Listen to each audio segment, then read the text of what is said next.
এটা তো রোহানের বাড়ি। বাবা এখানে?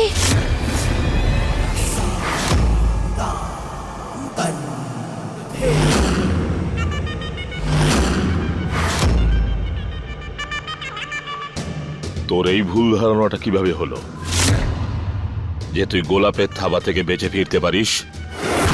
মানুষ বাঘের থাবা থেকে বাঁচতে পারে, কিন্তু গোলাপের থাবা থেকে নয়, কখনোই নয়।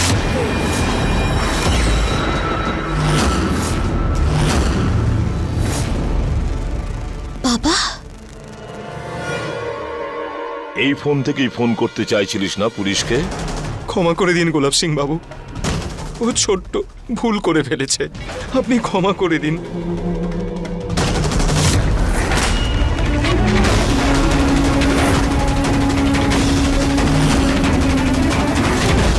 পুলিশে কমপ্লেন করার ছিল না তোর? এই দেখ, সামনে পুলিশই দাঁড়িয়ে রয়েছে, দেখ কোন ধারাটা তুই দিতে চাস।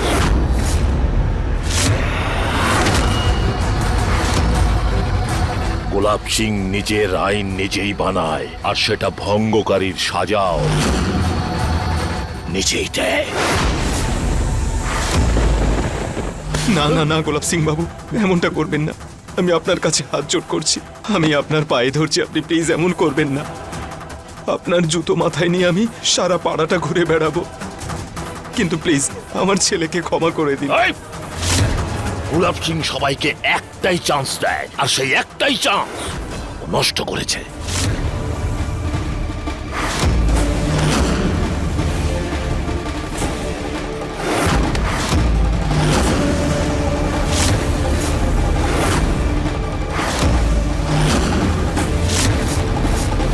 কিন্তু ভগবান যেদিন তোমার চোখের সামনে সত্যিটা তুলে ধরবেন, সেদিন মেয়ে আমি দেখব তোমার অহংকার কোথায় থাকে।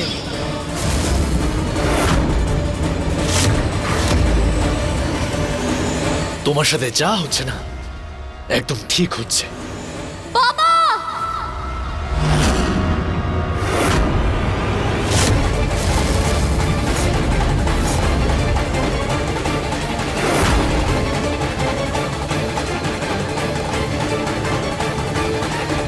এসব কি বাবা?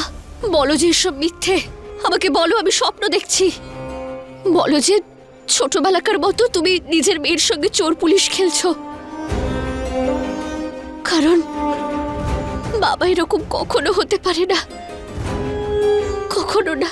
তুই এখানে কি করছিস? সেটাই তো তোমাকে জিজ্ঞেস করছি, তুমি তুমি এখানে কি করছো? আর এইসব বাবা, তুমি তো নিজের মেয়ের বিয়েটা তার নিজের ইচ্ছেতেই করাতে চেয়েছিলে, তাহলে কেন এমন করলে? কেন করলে? কেননা আমি গোলাপ সিং, গোলাপ সিং, সেই গোলাপ সিং যে নিজের বাচ্চার ভবিষ্যৎ নিজেই দেখে, সেই গোলাপ সিং যার অনুমতি বিনা একটা পাতা পর্যন্ত নড়তে পারে না। আমি হলাম তোর ভাগ্য বিধাতা, আমি।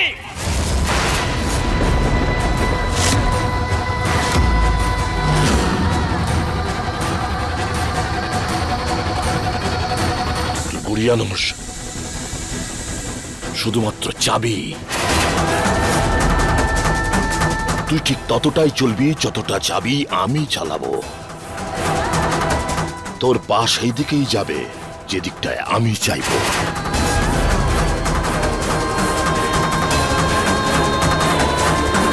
যদি আমি সিদ্ধান্ত নিয়ে থাকি যে পুরুষোত্তম দাসের বাড়ির পুত্রবধূ তুই হবি, কোনো শক্তি সেটা পাল্টাতে পারবে না। তোর ভাগ্যে এই 2 পয়সার ছেলেটা নেই, পুরুষোত্তম দাসের ছেলে আছে।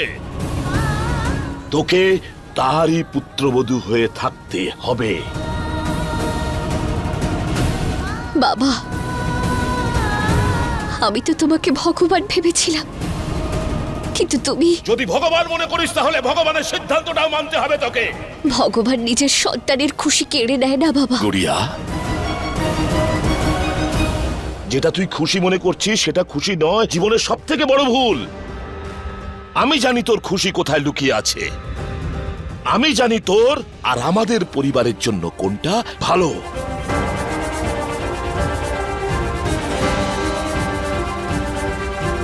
যদি আমি রাজনীতিতে পা রাখি তাহলে সেটা নিজের পরিবারের জন্য, নিজের ছেলে মেয়েদের জন্য।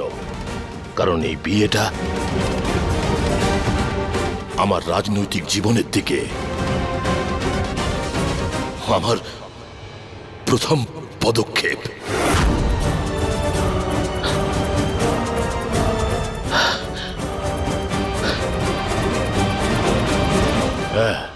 হ্যাঁ, আমি তোকে ঠকিয়েছি। আমার অসুস্থতার নাটক করে তোর পড়াশুনো বন্ধ করেছি, মিথ্যে কান্না কেঁদেছি। আমি তো শুধু তোমাকে সারপ্রাইজ দিতে চেয়েছিলাম, আইএস হতে চেয়েছিলাম। মিথ্যে বলার অভ্যেস নেশার থেকেও খারাপ হয়। আমি এই ছেলেটাকে হুমকি দিয়ে পাঠিয়েছি যাতে তুই কোনো নাটক না করে আমার মূর্তিতেই বিয়েতে রাজি হয়ে যাস। আর পালিয়ে যাও মায়ের মেয়ের সঙ্গে আমি বিয়ে করব না। আরে তোমাকে কি ভরসা করব? তুমিও যদি পালিয়ে যাও। বাবা তুমি যা বলবে আমি তাই করব। তাহলে তোকে একটা সিদ্ধান্ত নিতে হবে মা। কেমন সিদ্ধান্ত বাবা? আমার পলিটিশিয়ান বন্ধুর ছেলের সাথে বিয়ে করার সিদ্ধান্ত। গুড়িয়া, আজ পর্যন্ত তুই যতটা জীবন বেঁচেছিস তার প্রত্যেকটা পৃষ্ঠায় গোলাপ সিং লিখে রেখেছে। কত কিছুই না করেছি আমি তোদের জন্য। শাস্তিও দিলেন, তাও আবার নিচের বাবার হাত দিয়ে। একেই বলে কর্মফল। যাকে তুমি ভালোবাসতে সেই তোমায় ছেড়ে চলে গেছে। এবার করো নিজের বাবার পছন্দের ছেলেকে বিয়ে। আর ওই নেতার বাড়িতে শোকেসের পুতুল হয়ে থেকো তুমি। তোমার এই বিশ্বাসটাও ভাঙবে হ্যাঁ, আমি যেদিন তোকে তুমি তোমার ঠকিয়েছি। বাবার সত্যিটা জানতে পারবে নিজের বাবার হাত দিয়ে। আমার অসুস্থতার নাটক করে তোর একেই বলে পড়াশুনো কর্মফল। বন্ধ করেছি। আমি এই ছেলেটাকে হুমকি দিয়ে পাঠিয়েছি। তোর ভাগ্যে এই 2 পয়সার ছেলেটা নেই, পুরুষোত্তম দাসের ছেলে আছে। ব্যাস ব্যাস।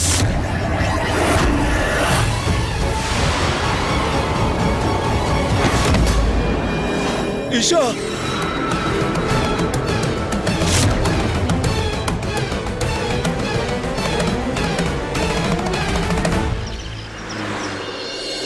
মা, তুমি না খুব ভালো করেছো। ওই অসভ্য মেয়েটাকে সব সত্যি কথা বলে দিয়েছো। এইবারও বুঝবে মজা। নিজেকে মহারানী মনে করতো না সে। এই মহারানী যখন মহাদাসী হবে না, তখন ও টের পাবে যে মহারানী হয়ে অন্যের চাকরি কেড়ে নেওয়ার ফল কি হতে পারে। রিয়া, তুই এসব কি বলছিস? নিজে একটা মেয়ে হয়ে অন্যের মেয়ের খারাপ চাইছিস তুই?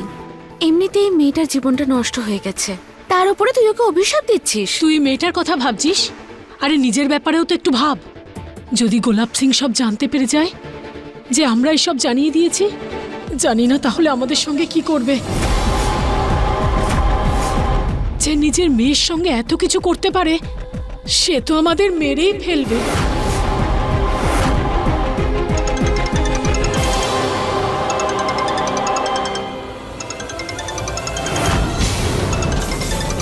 বাবু। হ্যাঁ বাবু।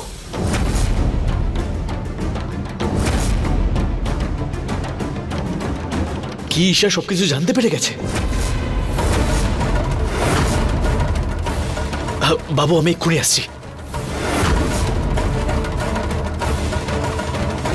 আরে জেঠিমা তুমি এটা কি করলে? আরে এসব কথা আমি তোমাকে এই জন্য বলেছি নাকি যে তুমি সোজা গিয়ে ঈশাকে বলে দাও এগুলো? আরে এগুলো যদি বাবু একবার জানতে পারে তাহলে উনি আমাদের ছাড়বেন না। সূর্য, বাবা সূর্য। আরে মা, কাকিমা। আরে সূর্য শোন। মা, আরে দাঁড়া দাঁড়া।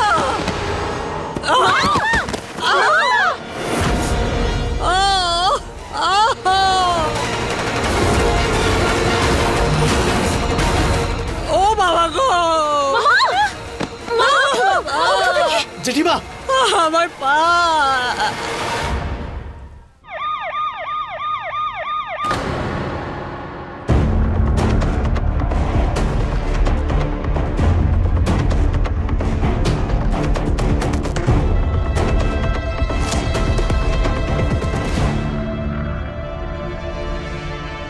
দাদা, তুমি চিন্তা করো না, কাকিমার কিচ্ছু হবে না। কুঞ্জবিহারী আছেন তো ওনার সঙ্গে। এখন পিসি কেমন আছে? ডক্টরসরা কি বললেন? ওই ভেতরে ডাক্তার। কাকাবাবু আপনি টেনশন করবেন না, উনি তাড়াতাড়ি ঠিক হয়ে যাবেন। ডাক্তারবাবু, কেমন আছে আমার জেঠিমা? ওনার হাঁটুর হাড় প্রথম থেকেই কমজোর ছিল, আর চোট লাগার পরে অনেকটাই ড্যামেজ হয়ে গেছে।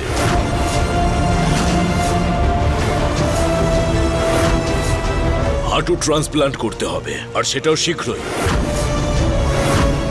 যদি এখনই না করেন তাহলে সারা জীবন উনি চলতে পারবেন না। হাঁটু ট্রান্সপ্ল্যান্ট? কিন্তু ওতে তো অনেক টাকা খরচা, কি করে হবে এত টাকার জোগাড়? রাম রাম রাম রাম রাম রাম রাম রাম রাম রাম, কি জানি কোথায় গেছে মেয়েটা। জানিস আজকে তোর বিয়ে, তারপরেও বাড়িতে পা টিকছে না ওই পালিয়ে যাওয়া মায়ের মেয়েটার। আর তুই দাঁড়িয়ে দাঁড়িয়ে মুখ কি দেখছিস? আমার ছেলেকে ফোন কর। ঠাম্মা, ঠাম্মা চিন্তা করো না, চলে আসবে।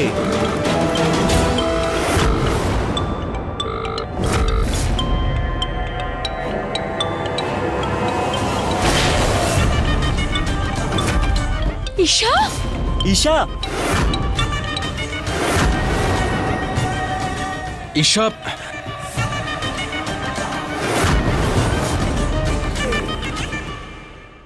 আপনি 10 লাখ টাকা জমা করে দিন, যাতে অপারেশনের সমস্ত ব্যবস্থা আমরা করতে পারি।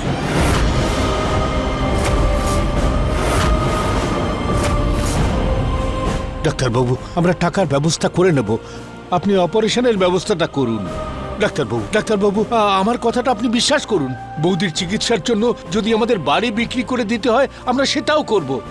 আপনি যদি চান বাড়ির দলিল আমি আপনার কাছে রেখে দিতে পারি। যত তাড়াতাড়ি সম্ভব চিকিৎসা শুরু করুন। দেখুন, আপনার মানসিক অবস্থা আমি বুঝতে পারছি, কিন্তু আমাদেরকেও প্রোটোকল ফলো করতে হয়।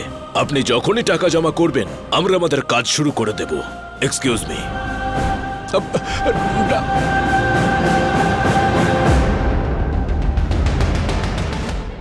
ঈশা, ঈশা, ঈশা,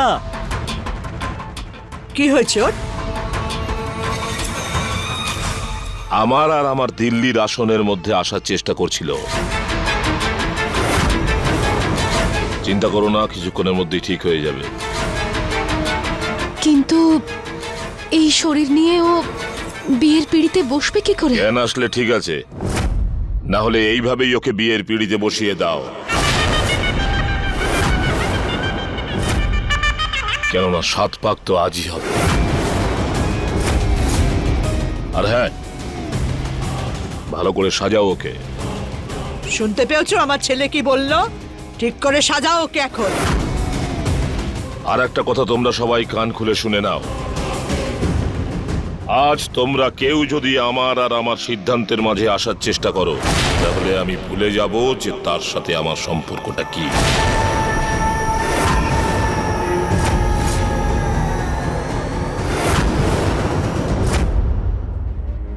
হাঁটু ট্রান্সপ্লান্ট করতে হবে, আর সেটাও শীঘ্রই। যদি এখনই না করেন তাহলে সারা জীবন উনি চলতে পারবেন না।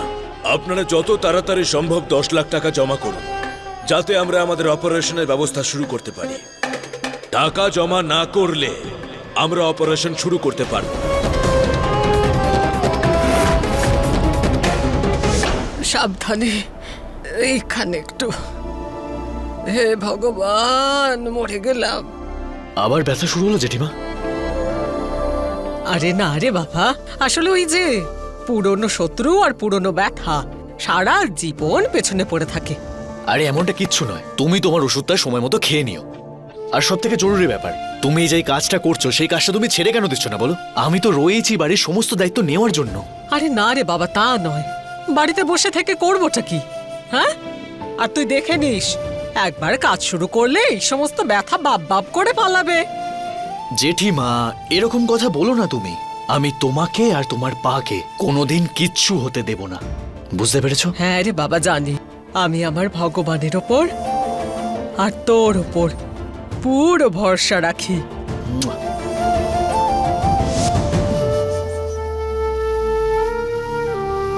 যেভাবে হোক আমাকে টাকা জোগাড় করতেই হবে। সূর্য, সূর্য,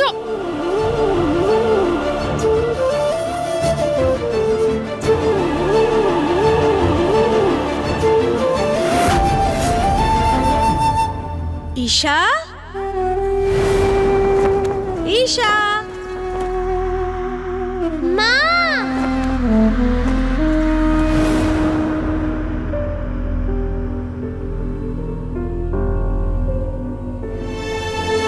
ঈশা, ঈশা, ওঠো না, ওঠো না ঈশা, ঈশা।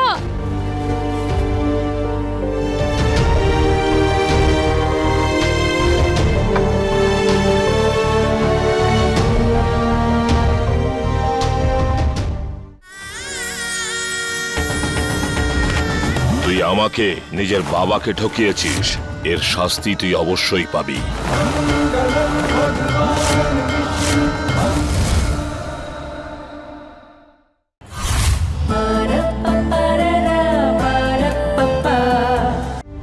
এই বাড়ির বৌমা আর ঈশার বৌদি হওয়ার কর্তব্য পালন করো, আর একে তোলো, গিয়ে সাজিয়ে দাও। ওকে পৃথিবীর সবচেয়ে সুন্দর কোণের মতো যেন দেখায়। ঠাকুমা, কিন্তু কাজ করতে বলেছি, মুখে কথা বলতে নয়, বুঝেছো তুমি? তৈরি করো ওকে।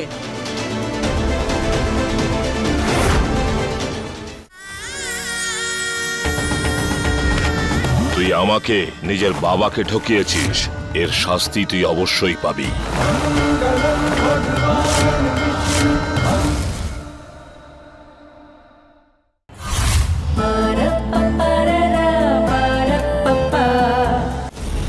অ্যাকাউন্টে শুধু 1.5 লাখ টাকা আছে, বাকি 8.5 লাখ টাকার জোগাড় আমি কোত্থেকে যে করব?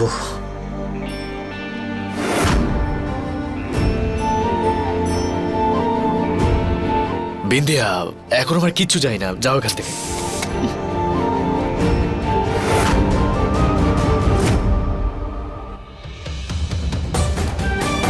এসব কি? দেখ, আমি জানি তোর এখন টাকার প্রয়োজন, এটা বিক্রি করে তুই তোর কাজ করে নে।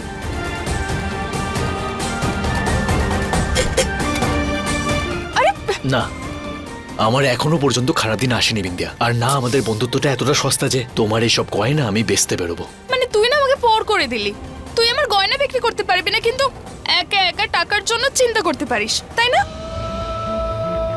বিন্দিয়া, আমি বেশি টাকা ইনকাম করিনি, কিন্তু হ্যাঁ, নিজের মাথায় আমি একটা আশীর্বাদের হাত অবশ্যই পেয়েছি, আর যতক্ষণ সেই হাত আমার মাথার উপর আছে আমাকে কারোর সামনে টাকার জন্য হাত পাততে হবে না, বুঝতে পেরেছো? তুমি টেনশন নিও না, ভেবে নাও টাকা জোগাড় হয়ে গেছে, আর তুমি নিজের এই গয়নাগুলো নিজের বিয়ের জন্য বাঁচিয়ে রেখো, বুঝলে? সূর্য, আরে আমার কথা তো শোন। তুই যখন বলছিস তাহলে এটা আমি বিয়েতে নিশ্চয়ই পরব, যেদিন আমি তোর বউ হব।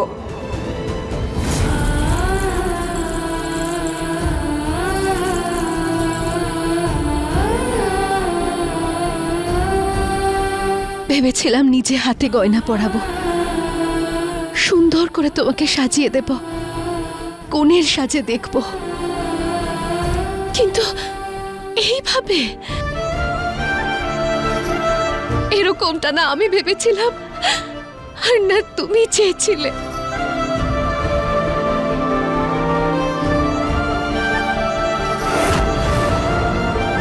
তোমার মুখে শুধু হাসিটুকুর অভাব, নাহলে আজ তোমায় অপূর্ব লাগছে।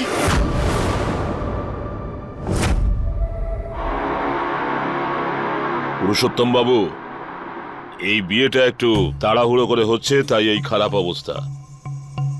না হলে পান মশলা মালিক গোলাপ সিং এর মেয়ের বিয়ের চর্চা পুরো শহরেই হতো। আরে গোলাপ সিং বাবু, 6 মাস বাদে আপনার জামাই বিদেশ থেকে ফিরে আসবে, তখন আপনার সব ইচ্ছে পূরণ করে নেবেন, ততদিনে আপনি মন্ত্রীও হয়ে যাবেন। এখন এই সম্পর্কটা শুধু বাড়ির নয়, পার্টির সাথেও জুড়তে চলেছে। নিন, টিকিটটা ধরুন, রাজনীতিতে আপনার এন্ট্রি পাক্কা হয়ে গেল। আরে অনেক অনেক ধন্যবাদ, অনেক ধন্যবাদ পুরুষোত্তম বাবু। আপনারা বসুন না, বসুন। নিশ্চয়ই, এসো। রাম রাম রাম রাম, কারুর নজর যেন না লাগে আমার ছেলের উপর। টিকিট এসে গেছে, দেখো। সবসময় এরকমই উন্নতি কর, খুব খুশি থাক বাবা।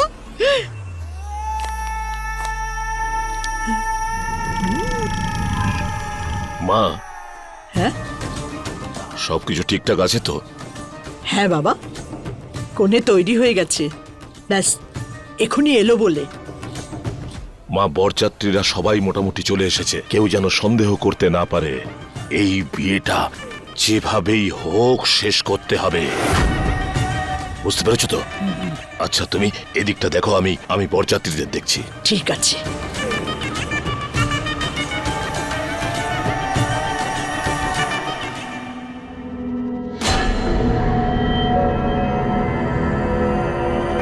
আরে কোণে এসে গেছে।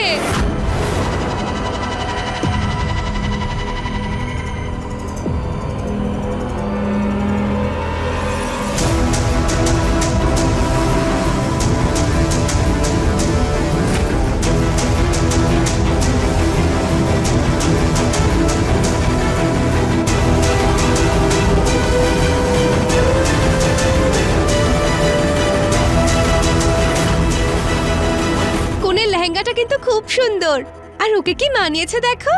শুনেছি যে কোণে নাকি খুব সুন্দর। কুণালের তো ভাগ্য খুলে গেল। এবার একটু আমিও দেখি আজ আমার বৌমাকে কোণে সেজে কেমন দেখাচ্ছে।